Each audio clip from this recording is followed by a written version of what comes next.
Hello and welcome back to my channel. আজকে আমি আপনাদের সাথে আমাদের ট্যুরের থার্ড লাস্ট ডে শ্রীনগরের কিছু মুহূর্ত শেয়ার করব। আমরা খুব সকাল সকাল পেহেলগাঁও থেকে বেরিয়ে পড়েছিলাম শ্রীনগরের জন্য। আমরা দুপুরবেলা 4টের মধ্যে হোটেলে পৌঁছে যাই, আর হোটেলটা ছিল আমাদের ডাল লেক থেকে জাস্ট 5 মিনিট ওয়াকিং ডিস্টেন্সে। আর একদম ওয়েল ফার্নিশড হোটেল ছিল, আর জানলা থেকে ভিউজও ছিল অসাধারণ। আমরা যখন পৌঁছোই তখন বৃষ্টি পড়ছিল, তারপরে কিছুটা সময়ের জন্য বৃষ্টি কমে, আর বাইরের দৃশ্যটা দেখতেই পাচ্ছেন খুব অসাধারণ। ওই যে পাহাড়টা দেখছেন দূরে, ওই পাহাড়ের পাশেই কিন্তু ডাল লেক, একদম কাছেই।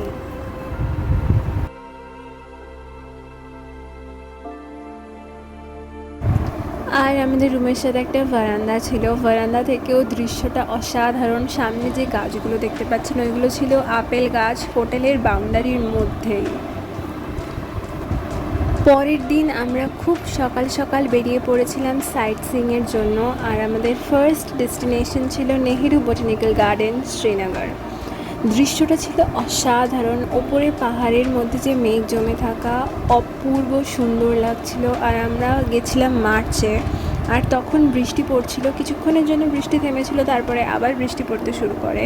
তাই যে এই দৃশ্যটা, আর পিছনে যে গাছটা দেখছো ওটা হচ্ছে 100 বছর পুরনো কফি ট্রি। এরকম আরও অনেক অনেক গাছ ছিল, অনেক গাছের নাম তো আমি জানিও না। আর এই যে বোটানিক্যাল গার্ডেনটা দেখছো, এখানে গাছগুলো কিন্তু সুন্দরভাবে কাট করে একদম শেপে রাখা ছিল। অনেকটা বড় বোটানিক্যাল গার্ডেনটা ছিল, আমরা পুরোটা ঘুরে দেখতেও পারিনি কারণ কিছুক্ষণ পর বৃষ্টিও শুরু হয়ে গেছিলো, বাট দৃশ্যটা ছিল অসাধারণ।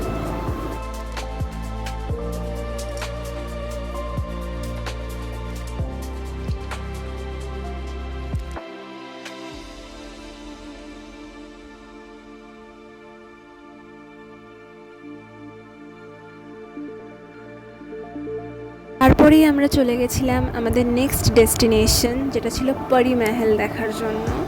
আর পরি মহলের ওপর থেকে কিন্তু তোমরা বিভিন্ন অ্যাঙ্গেলে ডাল লেকের যে ফুল ভিউজ সেটা পেয়ে যাবে। তোমরা জাস্ট বোটানিক্যাল গার্ডেন থেকে বেরিয়ে দেখতে পাবে যে অনেক অটো রাখা আছে, তোমরা যে কোনো অটো ঠিক করলে আমরা যে পাহাড়টা দেখতে পাচ্ছিলাম বোটানিক্যাল গার্ডেন থেকে, সেই পাহাড়ের ওপরেই কিন্তু এই পরি মহলটা অবস্থিত। তোমরা যদি ছোট কোনো প্রাইভেট কার নিয়ে যাও, তোমরা প্রাইভেট কার করে তোমাদের কারেই যেতে পারবে। যেহেতু আমরা বড় গাড়িতে গেছিলাম, তো বড় গাড়ি তোমরা নিয়ে উঠতে পারবে না, কারণ রাস্তাতেই উঠতে উঠতে দেখতে পাবে যে কাশ্মীরে যে শ্রীনগরের যে রাজভবন সেটা তোমরা দেখতে পাবে।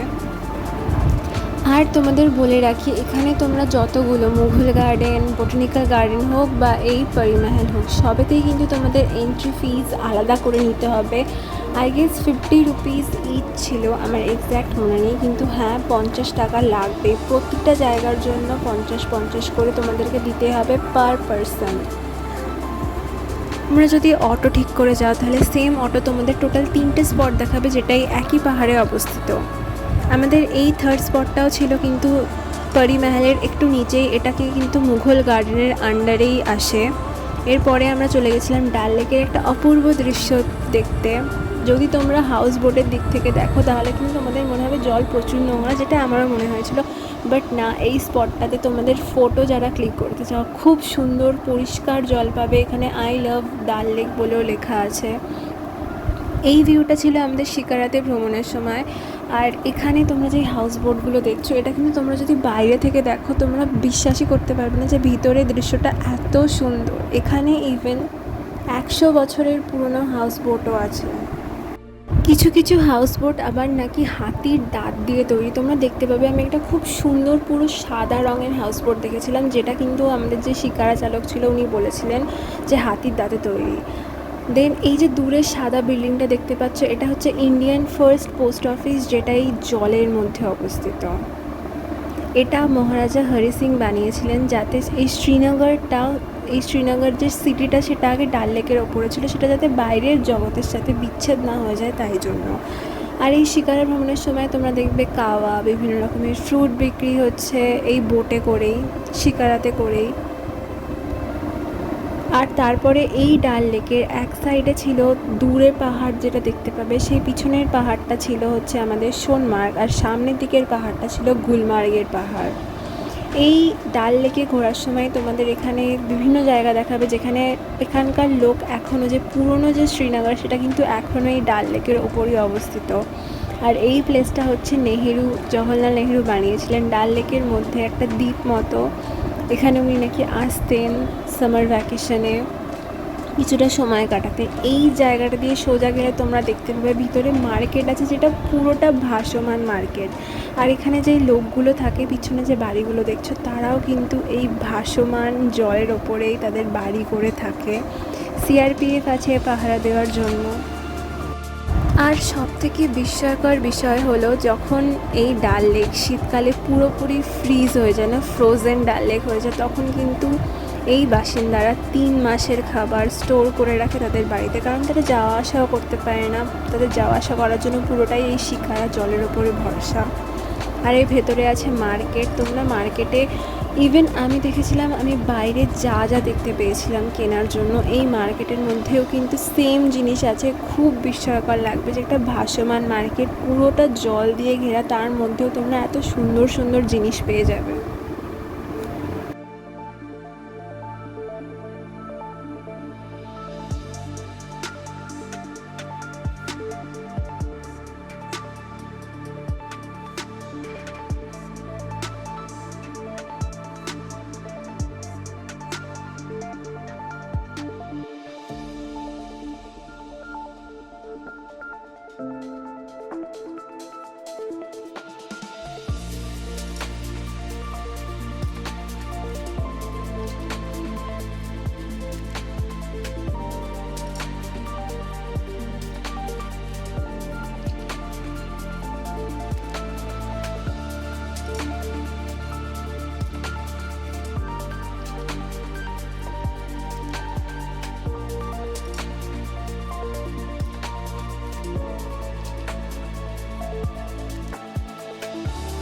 আর আজকের ব্লগটা আমি এখানেই শেষ করলাম। নেক্সট ব্লগে তোমরা আরও সুন্দর একটা সারপ্রাইজ পেয়ে যাবে, আরও সুন্দর দৃশ্য দেখতে পাবে।